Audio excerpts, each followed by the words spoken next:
नमस्कार. हे पहा, ही जी हुकलूक पट्टी मी बनवलेली आहे ती पूर्ण परफेक्ट आहे.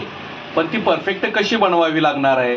कधी कधी काय होतं, आपण ज्यावेळेस हुकलूक पट्टी बनवतो त्यावेळेस आहे ना, व एक बाजूची कमी होते तर एक बाजूची जास्त होते. मग आपण काय करतो, गळ्याच्या दिशेने कट करतो. पण ते तसं करायचं नाही. तर ती कशी करावी लागणार आहे आपल्याला, हुकलूक पट्टी समान दिसली पाहिजे, तर ते मी तुम्हाला सांगणार आहे. तर चला मग. आता बघा, आपण इथं हुकाची लूक लावण्यासाठी पट्टी बनवली, याला हुक लावण्यासाठी पट्टी बनवली. मग ज्या वेळेस आपण काय करतो, एकदा लावलं की सोडून दिलो असं नाही करायचं. हे समान बघायचं.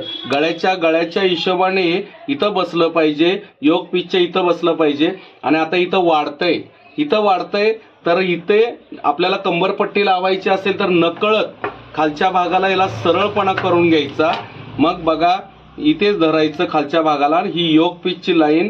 आणि इथे आता इथं दोराबर वाढतंय समोर, म्हणून हे गळ्याचा भाग कधी कट करायचा नाही, त्यामुळे गळ्याचा शेप सगळा बिघडून जातो. त्यावेळेस काय करायचं माहिती आहे का, हे आपण हुकाची पट्टी लावण्यासाठी जेव्हा लावतो तेव्हा नकळत आपल्याकडनं लांबलं गेलेलं असतं, कारण हे कटोरीचा भाग आहे क्रॉसचा. तर त्याला काय करायचं माहिती आहे का, हे बोटाने नकळत याला असं चुरगळून एकसारखं घ्यायचं आणि मग याला थोडंसं घट्ट करायचं आणि मग पुन्हा बघायचं. आणि जर हे खालचा भाग आकसला असेल तर ह्याला थोडंसं ताणून बघायचं आणि ह्या भागाला धरायचं, गळ्याच्या इथे धरायचं आणि मग इथे बघायचं. आता बघा, हे बरोबर आलं की नाही समान, म्हणजे वरचा गळा पण आहे ना कट केलेला नाही आणि खालचा भाग पण आपण जास्त कट केलेला नाही.